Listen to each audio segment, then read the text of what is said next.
Hi, ladies, and welcome to the Holiday Challenge. I am so excited to be here with Christine Gutierrez today. Hi, Christine. Hi. Hi. Okay, so I'm kind of saying this on the fly. Christine doesn't know what I'm going to say about this either, but this has become a little bit of a Holiday Challenge ritual where I show up in a towel, totally messy, not ready. I didn't pick up my background behind filming because I think that we have this idea as women that we have to show up perfectly, all put together, especially on the end of our business. This is the biggest masculine structure in my business. It's the thing that is a huge, massive launch. It takes lots of project planning. My whole team works on this project together. I'm doing massive new filming every day. My schedule's busier than ever. And I used to have this idea that would come up. So this morning I was thinking I want to go on a long walk before I start my day. I've got a lot of filming. I've got some big kind of scary moves in my business that I'm making and putting myself out there. And I really wanted to be in nature and take a walk. And when I looked at my clock, I thought I can't take that long walk because I have to film and I'll need 45 minutes to shower, do my hair, get dressed, clean up everything. And what I learned last year one day, I just thought, what if I didn't? What if I did the thing that I want to do and put my life first, but still showed up for my commitment and didn't cancel it? And what that looked like was I'll take the long walk, I can take a shower, and then I can just show up. You know, I think about this with men a lot. They don't have to do all those things. They really do get out of the shower, towel dry their hair, they're ready to go. I wanted to do this again in this challenge and use it as today because it came up, Christine, to show that we can have a successful business, we can make big moves, and it's okay to be a little bit messy. That mess can be your brilliance, and it's okay to take deep care of ourselves, even while we're holding ourselves accountable to doing great work in the world. And so this was my way to say I can take a long walk and a long shower, still make our appointment on time, and have a powerful filming. So that's why I'm in my towel, no makeup, messy house.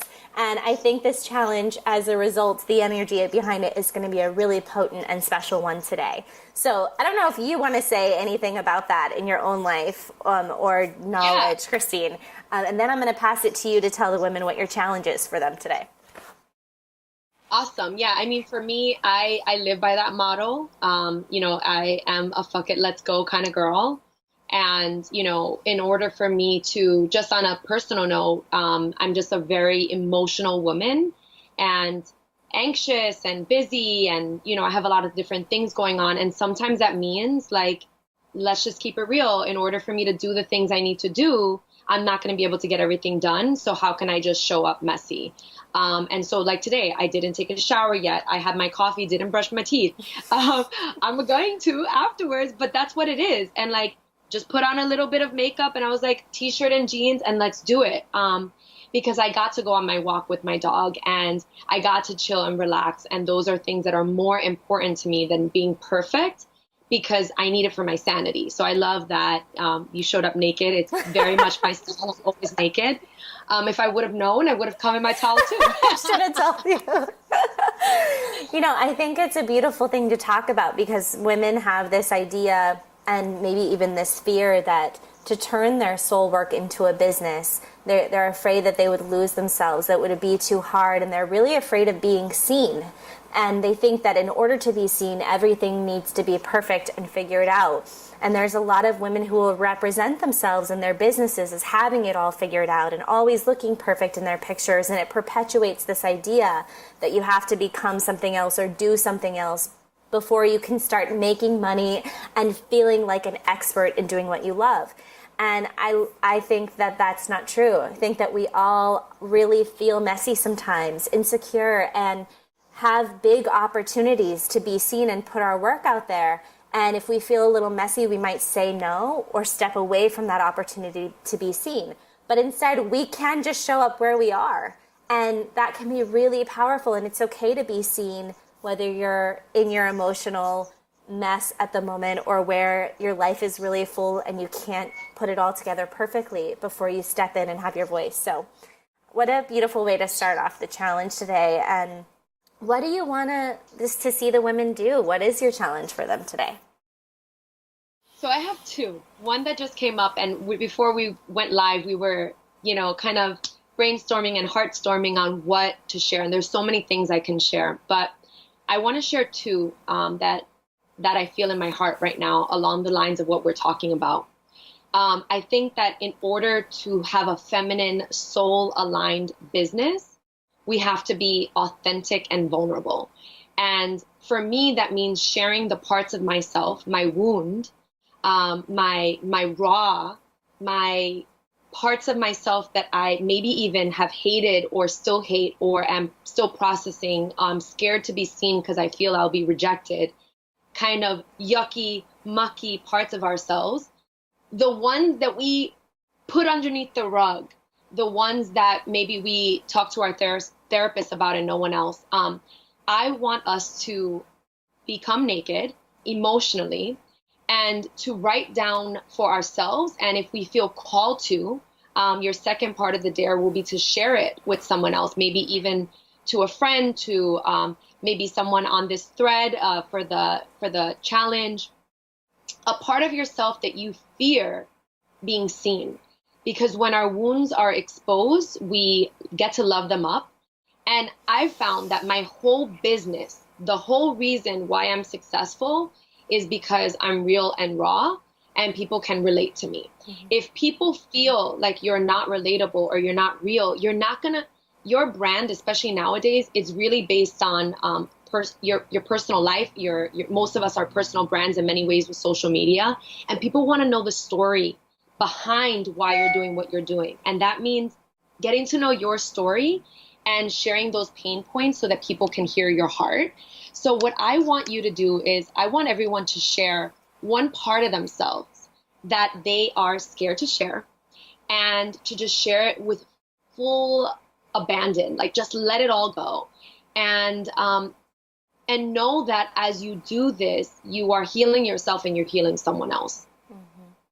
Oh my, chills all over. I'm so excited for you ladies to do this challenge today. Christine, so this can be a personal one, and women I know are going to be at different levels. There are those of us with vulnerability, like when I heard this, I'm like, great, I'm going to do a story about it. I'm totally open to sharing it with all the women in this tribe and be vulnerable. There are others that it's a huge and hard step to say it out loud to anybody, maybe even to themselves. But I want to give them a way to share this in the challenge, to represent it. So do you have some ideas? Because usually we do that in picture form or written form so that we can tag it and share it together in sisterhood. So what would you say is a way to share if they're a little bit more reserved and this is new healing for them, or if they're open to going all the damn way with their vulnerability? Just give a few notes on that. So there's some ideas that come to mind. We're going to hold wounds in different areas. It might be a story you want to share.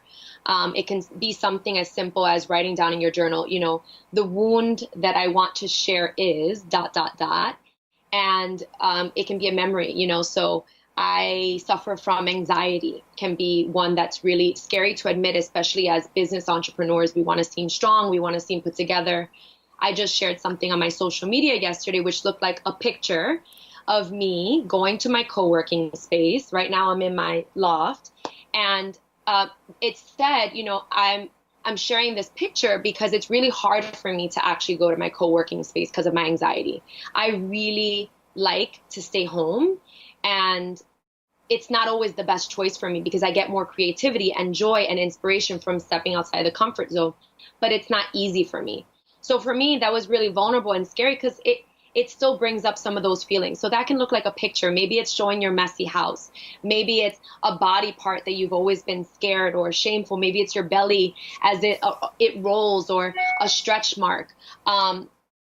So it can be an image. It can be a snapshot of your journal. It can be something as simple as a story, or any part of yourself. I had this girl once that was like, I'm really embarrassed about the fact that, I hire people to help me, and talking about that, like I make it seem like I have all these things together, but behind the scenes I have all these people that are helping me, and I'm embarrassed to share that. So her just sharing that was huge, to know that we don't have to do this alone. So whether it's a picture or simply sharing your journal, these are just some ways that you can let us know, a sneak peek into your heart.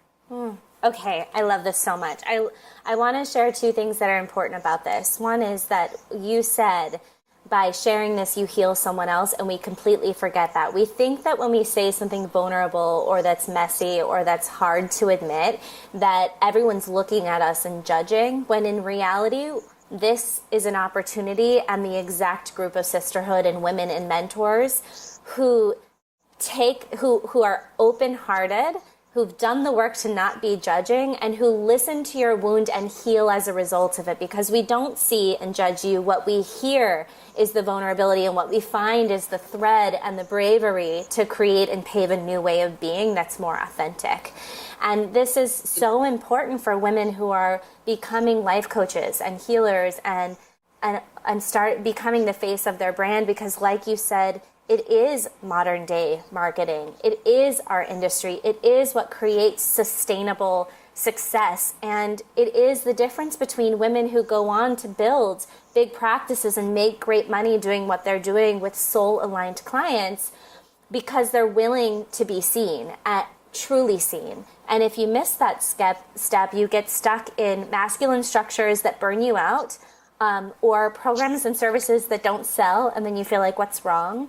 And so I love this practice because while it's a soulful practice and a wound practice, it's also a very powerful success-building business practice. And I know you've built your business, like you said. And, one of the things you said, the soulful plus the practical, right? Like, we think that these things are not directly linked to how much revenue we make or our businesses. But actually, if you were sitting in on big branding meetings, they would talk about what are the pain points and what are your wounds and what are you willing to share, right? Like when Dove does campaigns on self-esteem where they're sharing about, someone's lack of confidence, they're going to share stories, and maybe they're going to share a picture of a little girl that, doesn't love her hair. And so they show images from her as a little kid going into picture day and like hating her hair and crying, and what that made her feel like as a result, as a woman feeling lack of self-esteem in her beauty, right? Mm-hmm. So we need to understand that,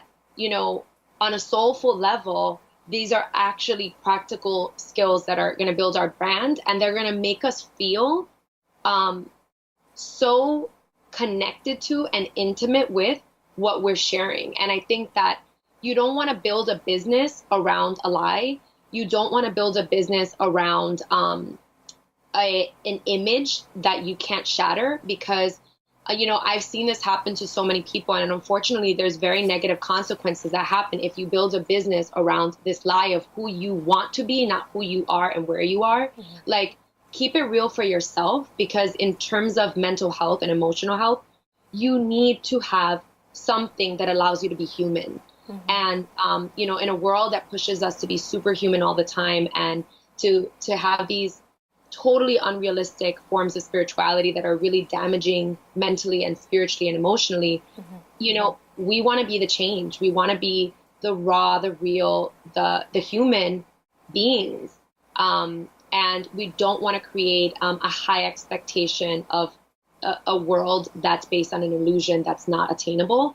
Because as a coach, it is our responsibility to create real change and real healing. Mm-hmm. And you can't have sustainable happiness if you think you're going to be happy all the time. It's just not a healthy model for joy. Like, it's not real. As a therapist, I tell people all the time, I'm like, that's not real. If your motto is let's be happy all the time, you're not a real healer. Mm-hmm. In order to be a healer and be a coach, which is what, you're creating with these women, it's like, how can I be a real coach so that I can have real healing for my clients? And it starts within. Mm-hmm, mm-hmm. Thank you for bringing your voice to this and sharing this. And thank you for walking your talk in this and always being an example to lean on. Ladies, I'm so excited for you to do this challenge with Christine and I today. So will you make sure to tag Christine? Her handle and all her information is below the video. Tag myself. Don't forget it's a new handle, Janine.Yoder. And tag at Mentor Masterclass so that we can see these challenges, so we can comment and support you, especially since this is a heart-opening and vulnerable one to be seen. We'll want to feel each other's support and heal together and thrive together. Thank you so much, Christine. Thank you. And we'll see you guys tomorrow with another challenge.